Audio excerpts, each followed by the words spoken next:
Greetings, everyone. I'm Anastasia, joined by Irene for day 14 of our detailed 50-day software architecture class. In day 13, we discussed security in software architecture, including authentication for identity verification, authorization for access control, and common vulnerabilities with their mitigations.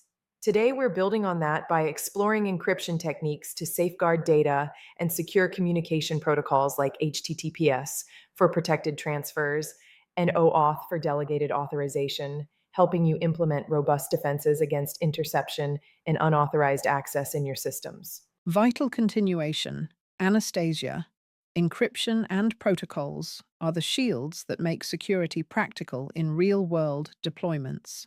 Outlining day 14 more thoroughly, encryption involves transforming readable data into an unreadable format to protect confidentiality with keys for reversal.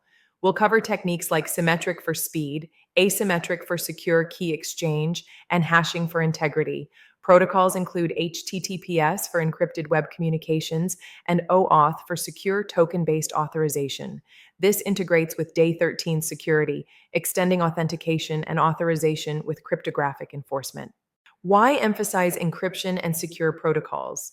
They protect sensitive data by ensuring confidentiality so only authorized parties can read it, and integrity to detect tampering.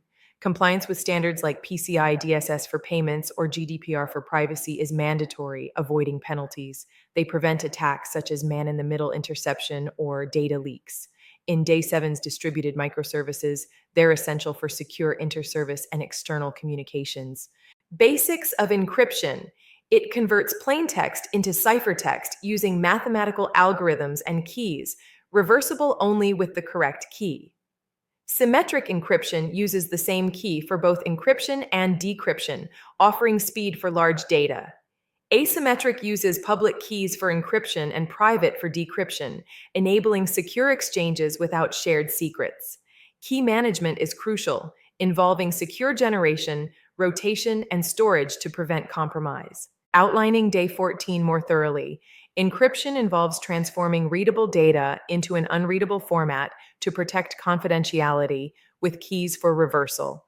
We'll cover techniques like symmetric for speed, asymmetric for secure key exchange, and hashing for integrity. Protocols include HTTPS for encrypted web communications and OAuth for secure token-based authorization. This integrates with Day 13 security, extending authentication and authorization with cryptographic enforcement. Symmetric encryption techniques.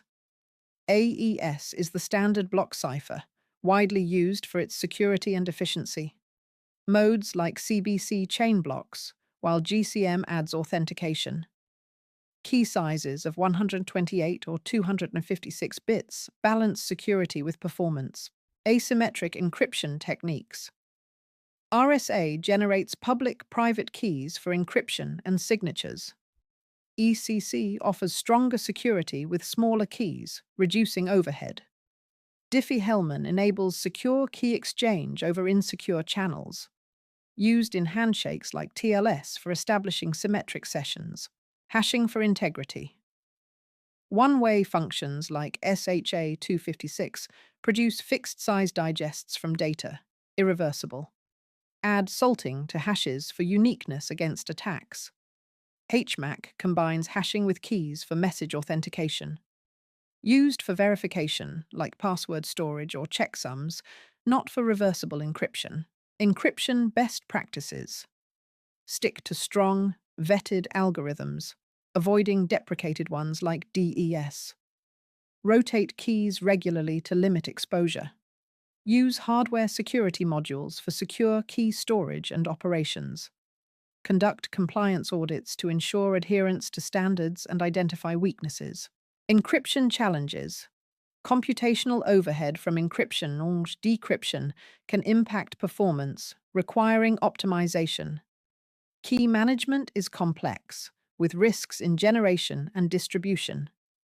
Prepare for quantum threats by exploring post-quantum cryptography. Avoid implementation errors like weak modes or IV reuse. Introducing HTTPS, it's HTTP Secured Over Transport Layer Security, formerly SSL, encrypting all traffic between client and server to prevent eavesdropping or tampering. Digital certificates validate server identity issued by authorities.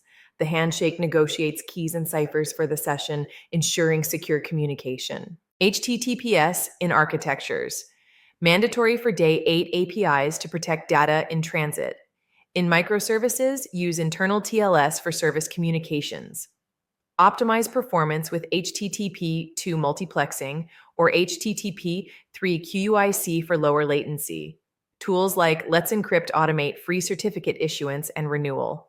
Introducing OAuth, an open standard for delegated authorization, allowing third-party access without sharing credentials. It issues access tokens after user consent. Common flows include authorization code for servers and implicit for clients. Scopes define permission granularly, like read email. OAuth in architectures secures day, 8 API endpoints with token validation. In microservices, propagate tokens for chained calls. Combine with OpenID Connect for authentication on top of authorization. Use libraries like Spring Security or services like Auth0 for implementation.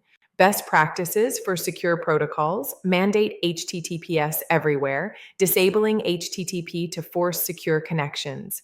For tokens, use short-lived access with refresh mechanisms.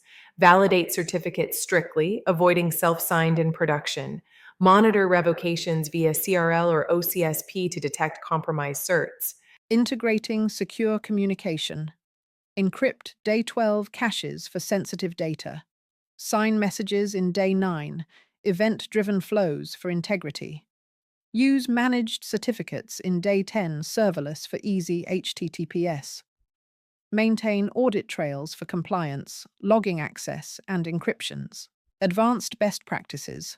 Prepare for post-quantum with hybrid ciphers combining classical and quantum-resistant.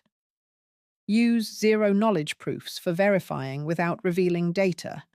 Explore homomorphic encryption for computations on encrypted data.